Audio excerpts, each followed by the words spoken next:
Students, आज का topic है स्पेसिफिक हीट यानी विशिष्ट ऊष्मा। और इसमें बताया जाएगा ऊष्माधारिता हीट कैपेसिटी के बारे में एंड लैटेंट हीट गुप्त ऊष्मा, इन सब के बारे में बताया जाएगा। तो स्टार्ट करते हैं। स्पेसिफिक हीट विशिष्ट ऊष्मा यानी हम किसी भी सिस्टम यानी हमारा ऑब्जेक्ट होगा, ऊष्मागतिक निकाय कोई भी ऑब्जेक्ट होगा, अगर इसको हीट दे तो यानी किसी भी ऊष्मागतिक निकाय या ऑब्जेक्ट इसको ऊष्मा प्रदान करें तो वो ऊष्मा जो दी गई है ऊष्मा वो उसके द्रव्यमान के अनुक्रमानुपाती होती है, Q is proportional to M and Q is proportional to delta theta यानी इंक्रीज इन टेम्परेचर, तापमान में हुई वृद्धि के अनुक्रमानुपाती होता है। इनको हम कंबाइन करेंगे तो Q is proportional to M delta theta यानी इक्वलिटी साइन लाएंगे हम, Q is equal to m s delta theta. तो ये इस तरह से जो भी हीट देंगे वो वस्तु के मास पर और इंक्रीज इन टेम्परेचर, तापमान में हुई वृद्धि, और एस स्पेसिफिक हीट है विशिष्ट ऊष्मा, और ये किसी भी मटेरियल के लिए कांस्टेंट होता है, स्थिर होता है। तो S is constant specific heat एक नियतांक है और ये depends on material of system और ऑब्जेक्ट, यानी ये केवल और केवल मटेरियल पर डिपेंड करता है, यानी जो हमारा निकाय किस मटेरियल का बना है उस पर डिपेंड करता है स्पेसिफिक हीट। और डिटेल में देखते हैं, s is equal to q upon m delta theta, ये यहां से आ जाएगा। तो इस तरह से हम स्पेसिफिक हीट की यूनिट निकाल सकते हैं। Unit of specific heat SI system में लिखना चाहें किलो कैलोरी पर केजी पर डिग्री केल्विन, तो ये एसआई सिस्टम में हो गया, या किलो कैलोरी पर केजी पर डिग्री सेल्सियस। हम जानते हैं डिग्री केल्विन और डिग्री सेल्सियस में तापमान का अंतर यानी टेम्परेचर डिफरेंस सेम होता है, इसलिए हम दोनों में से कोई भी एक यूनिट यूज कर सकते हैं। ये एसआई सिस्टम ऑफ यूनिट में हो गया स्पेसिफिक हीट का मात्रक। सीजीएस सिस्टम में किलो कैलोरी हो जाता है, कैलोरी पर ग्राम पर डिग्री केल्विन और पर डिग्री सेल्सियस, ये सीजीएस में इसका यूनिट हो गया सीजीएस सिस्टम में।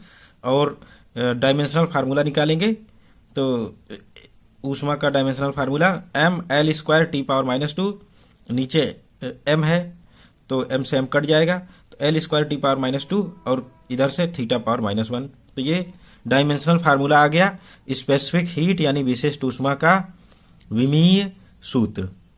अब आते हैं इसकी डेफिनेशन पर। स्पेसिफिक हीट दी गई हीट के बराबर होगा किसी भी मटेरियल के, कब होगा, जब मटेरियल का मास 1 kg हो और इंक्रीज इन टेम्परेचर यानी तापमान में वृद्धि 1 डिग्री सेल्सियस के बराबर हो। तो इस तरह से स्पेसिफिक हीट को डिफाइन कर सकते हैं। कैसे डिफाइन करेंगे, specific heat of material of object of और system is numerically equal to the heat given to unit mass of material for rise of temperature by unity. इसका मतलब किसी भी ऑब्जेक्ट के या निकाय के पदार्थ का विशिष्ट ऊष्मा यानी किसी भी सिस्टम या निकाय की के पदार्थ का मटेरियल का विशिष्ट ऊष्मा न्यूमेरिकली इक्वल होता है दी गई ऊष्मा के बराबर होता है न्यूमेरिकली, कब, जब उस मटेरियल का यूनिट मास लिया जाए और उसका टेम्परेचर 1 डिग्री केल्विन या 1 डिग्री सेल्सियस बढ़ाया जाए। तो किसी भी ऑब्जेक्ट के मटेरियल का स्पेसिफिक हीट यानी किसी भी मटेरियल का स्पेसिफिक हीट उस मटेरियल को दी गई ऊष्मा के बराबर होता है जब हम उस मटेरियल का एकांक द्रव्यमान लें और उसका तापमान 1 डिग्री सेल्सियस बढ़ाएं। तो जितनी ऊष्मा खर्च हो रही है हमारी वो विशिष्ट ऊष्मा उस मटेरियल की होती है।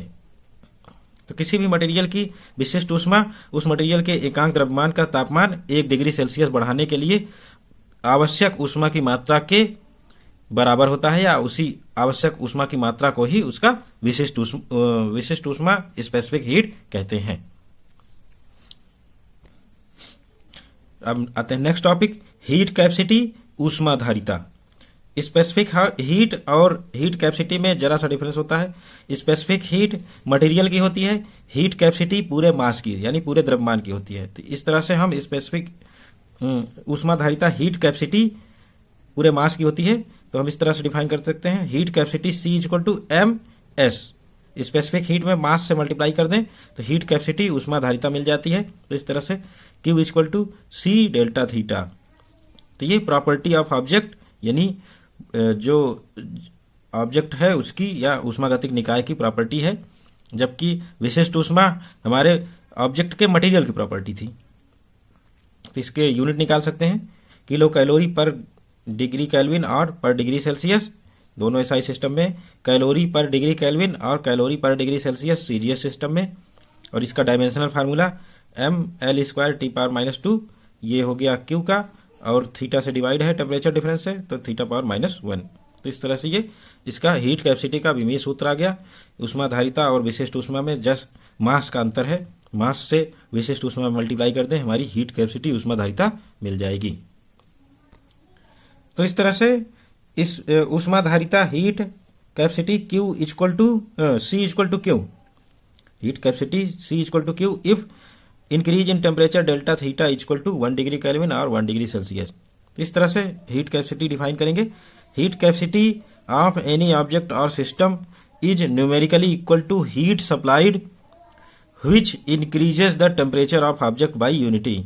यानी किसी भी निकाय या वस्तु का ऊष्माधारिता न्यूमेरिकली या आंकिक रूप से उसको दी गई उस ऊष्मा के बराबर होता है जो उसका तापमान 1 डिग्री सेल्सियस बढ़ाने में खर्च होती है, या उस ऊष्मा के बराबर होता है जो उसका तापमान 1 डिग्री सेल्सियस बढ़ा दे। तो वो उस मटेरियल की जो ऊष्मा खर्च हुई हमारी, उस मटेरियल की, उस सिस्टम की हमारी ऊष्माधारिता या हीट कैपेसिटी कहलाती है। नेक्स्ट डेफिनेशन आते हैं, लेटेंट हीट यानी गुप्त ऊष्मा। गुप्त ऊष्मा या लेटेंट हीट ये जनरली फेज ट्रांजिशन, जहां मटेरियल का फेज चेंज हो रहा है वहां यूज किया जाता है। यानी फेज चेंज में तापमान स्थिर रहता है, delta theta increase in temperature वो 0 रहेगा, और मटेरियल का अवस्था परिवर्तन हो जाएगा, सॉलिड से लिक्विड, लिक्विड से गैस, या इसके उल्टा। तो इन जगहों पर हम लेटेंट हीट यानी गुप्त ऊष्मा का प्रयोग करेंगे। जो भी हीट देंगे अवस्था परिवर्तन में वो वस्तु के द्रव्यमान के अनुक्रमानुपाती होती है, और इसको इक्वल करेंगे Q इक्वल टू mL, जहां L लेटेंट हीट गुप्त ऊष्मा है, L equal to Q if mass is 1 kg और यूनिट। तो इस तरह से इसको डिफाइन करेंगे। Latent heat is amount of heat given to any material of unit mass for phase change at constant temperature. यानी किसी भी मटेरियल का लेटेंट हीट यानी गुप्त ऊष्मा उसको दी गई उस ऊष्मा की मात्रा के बराबर होता है जो उसका एकांक द्रव्यमान का अवस्था परिवर्तन कर दे एट कांस्टेंट टेम्परेचर, दिए गए तापमान पर अवस्था परिवर्तन कर दे। तो तापमान इसमें कांस्टेंट ही रहेगा, यानी मटेरियल के एकांक द्रव्यमान का अवस्था परिवर्तन फेज चेंज करने में जितनी हीट खर्च होती है वो लेटेंट हीट या ऊष्मा गुप्त ऊष्मा कहलाती है। इन सब की डीप अंडरस्टैंडिंग के लिए हम एक न्यूमेरिकल कंसीडर करते हैं, यानी विशिष्ट ऊष्मा और गुप्त ऊष्मा में डीप अंडरस्टैंडिंग के लिए एक न्यूमेरिकल है, how much heat required to raise the temperature of ice from -10 degree celsius to 110 degree celsius, जबकि mass of ice is 100 gram. यानी किसी भी बर्फ का जो कि 100 ग्राम की है, 100 ग्राम की है, उसका तापमान -10 डिग्री से 110 डिग्री सेल्सियस कर दें तो इसमें कितनी ऊष्मा की मात्रा खर्च होगी, कितनी हीट हमें देनी होगी, उसकी वैल्यू कैलकुलेट करनी है। तो इसमें डिफरेंट स्टेजेस हैं, उन स्टेजेस को देखेंगे। पूरी स्टेजेस यहाँ बनाई गई हैं।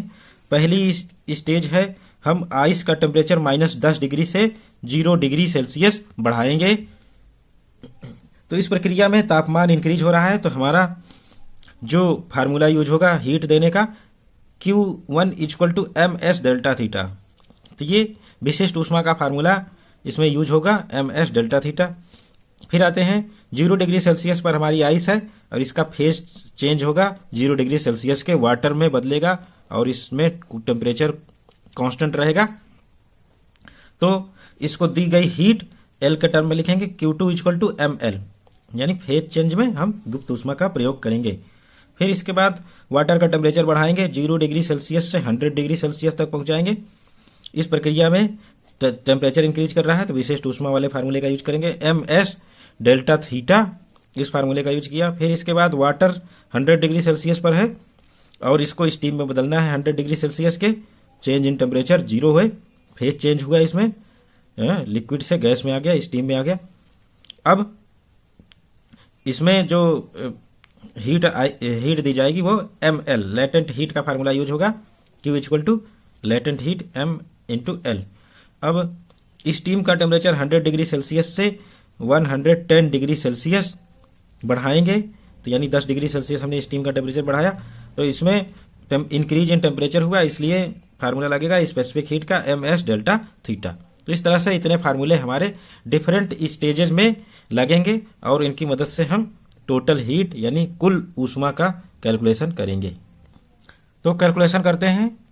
Heat given to ice different stages में निकालेंगे। पहले -10 डिग्री से 0 डिग्री सेल्सियस बढ़ाएंगे फर्स्ट स्टेप में, Q1 equal to ms delta theta, तो वैल्यू कैलकुलेट कर लेंगे, m 100 gram, s specific heat of ice यानी बर्फ की विशिष्ट ऊष्मा 0.5 या हाफ कैलोरी पर ग्राम पर डिग्री सेल्सियस होती है, तो इसको रखेंगे इस इक्वल टू हाफ, और टेम्परेचर 0 माइनस 10 डिग्री सेल्सियस। इस तरह से हमारा कैलकुलेशन 500 किलो कैलोरी ये ऊष्मा की मात्रा आएगी।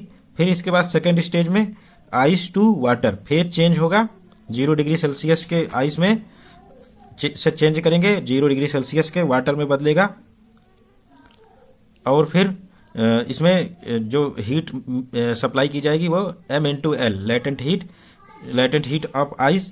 ये न्यूमेरिकल क्वेश्चंस में दिया रहेगा, 80 कैलोरी पर ग्राम होती है स्टैंडर्ड वैल्यू, जो न्यूमेरिकल क्वेश्चन में दिया रहेगा उसकी वैल्यू लिख लेंगे और उसी को रखेंगे 100 इंटू 80, 800 कैलोरी ये आ गई हमारी इस फेज ट्रांजिशन में दी गई ऊष्मा की मात्रा। और फिर थर्ड प्रोसेस में वाटर का टेम्परेचर 0 डिग्री सेल्सियस से 100 डिग्री सेल्सियस तक किया जाएगा थर्ड स्टेप में। तो Q3 टेम्परेचर चेंज हो रहा है, ms delta theta, m 100 specific heat of water यानी जल की विशिष्ट ऊष्मा 1 कैलोरी पर ग्राम पर डिग्री सेल्सियस होती है, तो 1 रख देंगे इसकी वैल्यू, और बाकी टेम्परेचर 100 माइनस 0, तो ये 10,000 कैलोरी खर्च हुई ऊष्मा इस थर्ड प्रोसेस में, यानी थर्ड स्टेप में 10,000 कैलोरी ऊष्मा खर्च होगी। फिर इसके बाद नेक्स्ट हमारा वाटर 100 डिग्री सेल्सियस तक पहुंच गया है इसका टेम्परेचर, और 100 डिग्री सेल्सियस के स्टीम में बदलना है, तो फिर से अवस्था परिवर्तन फेज ट्रांजिशन का फार्मूला लगाएंगे, Q4 इक्वल टू ml।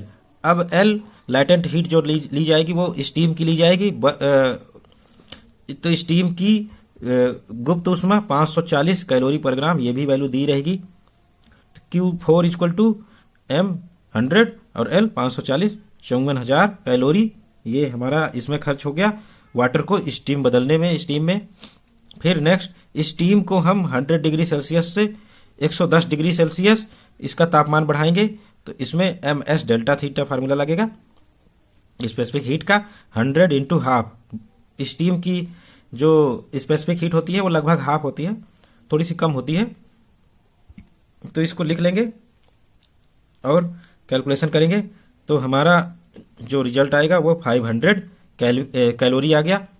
और फिर जितनी भी हीट हमने निकाली है सारी हीट का सम करना पड़ेगा, तभी हमारा -10 डिग्री सेल्सियस से बर्फ 110 डिग्री सेल्सियस के स्टीम में कन्वर्ट होगा। तो इस तरह से सम करेंगे, सारी जो हीट डिफरेंट स्टेप्स में खर्च हुई हैं सबका सम करेंगे, 73,000 कैलोरी कुल ऊष्मा खर्च करने पर हमारा आइस जो कि -10 डिग्री सेल्सियस पर था इसका 100 ग्राम 110 डिग्री सेल्सियस की स्टीम में कन्वर्ट हो जाएगा। तो ये क्वेश्चन सॉल्व हो गया। इसी तरह से विशिष्ट ऊष्मा और लेटेंट हीट यानी गुप्त ऊष्मा के सारे सवाल हल किए जाते हैं।